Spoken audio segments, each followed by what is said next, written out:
the State of AI report. The whole thing is available at stateof.ai. For the last 7 or 8 years, this report has come out and it's really good. So it's by Air Street Capital, produced by AI investor Nathan Beniak. It's been going since 2018 and it's really good. So they've just come out with their report.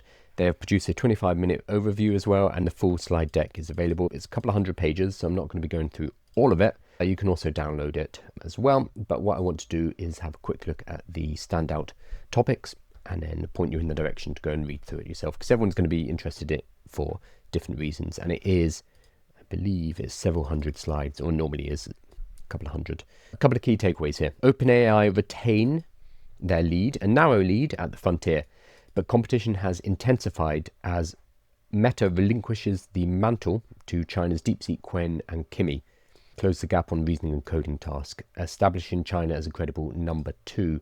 That's interesting. Meta relinquishes the mantle of what? Open source.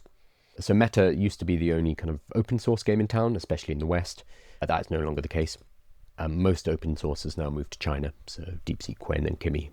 And OpenAI have their own open source model called OSS, but Meta have given up the game there.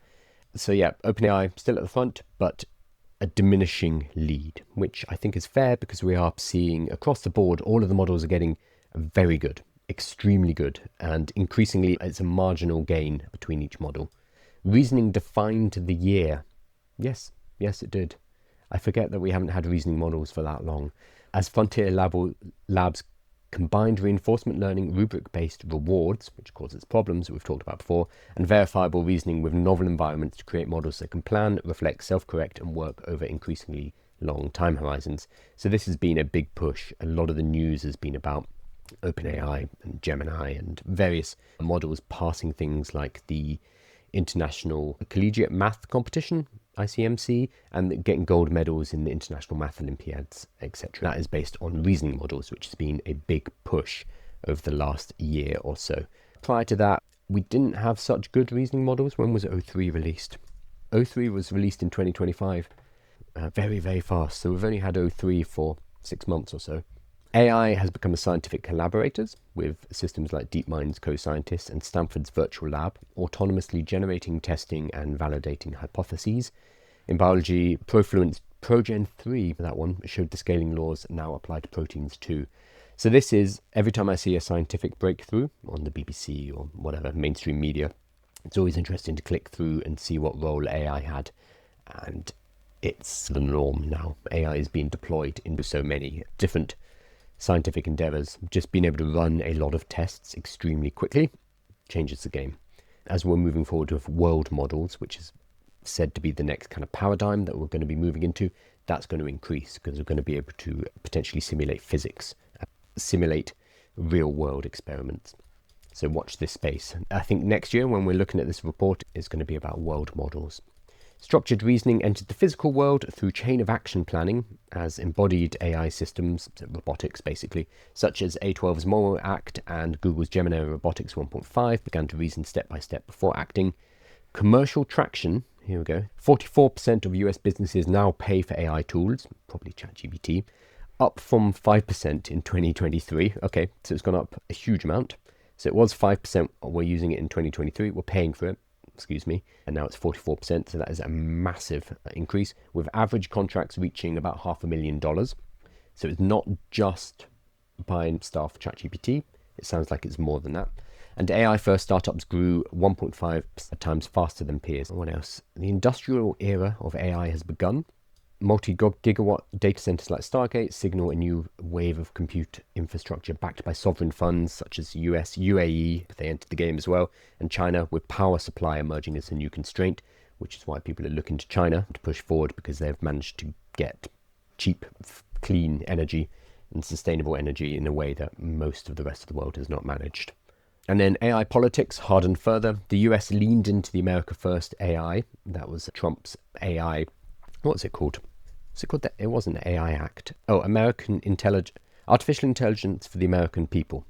The AI Action Plan, that was it, back in July, which is very much against China.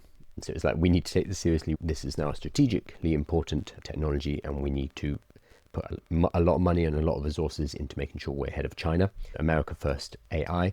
Europe's AI Act stumbled. Yes, I'm going to talk about Europe in a minute. And China expanded its open weights ecosystem, which is open source and domestic silicon ambitions, because they have to, because NVIDIA chips are being throttled. The open weights ecosystem, I've talked about this before, is a form of soft power. China is making their models available freely and allowing countries outside of Europe and America basically to have access to these models and to build upon them. They've become the open source, the free alternative to closed source OpenAI and Anthropic. So definitely have a look at this paper. The paper is always amazing. It covers a large number of topics. I'll put it in the newsletter tomorrow. So if you're signed up to the newsletter, there'll be links to the report. I'll give you the direct link so you can get straight to it. But you could spend the whole week reading through this and get an awful lot of information out of it. So have a look at it. Awesome. Just going to hop over to questions.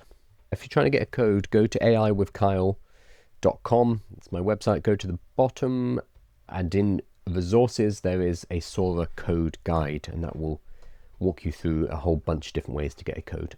I don't have any left, I'm afraid. I gave all of mine away. Anything new coming with Claude soon, you think? Probably not. No, because we just had 4.5. Sonnet 4.5 was, it can't have been last week. Was it the week before last? Yeah, it was 2 weeks ago. So Monday, yeah, exactly 2 weeks ago, we got 4.5. Anthropic released a lot slower than ChatGPT. ChatGPT is always throwing something new out, whereas Anthropic basically plod along. Every time I see a notification from Anthropic, oh, they've just posted, I know not to get excited now because it would generally be a new safety report. Whereas with ChatGPT, they're going to release something exciting. With Anthropic, it's generally not exciting. So they have a much more staggered release schedule. The next thing we'll probably see will be Opus. So we're on Opus 4.1 right now. So we'll probably see a 4.2 or maybe jump straight to 4.5. But I would imagine not until a couple of months from now. I think what we're expecting next is Gemini. Gemini 3 is the next one.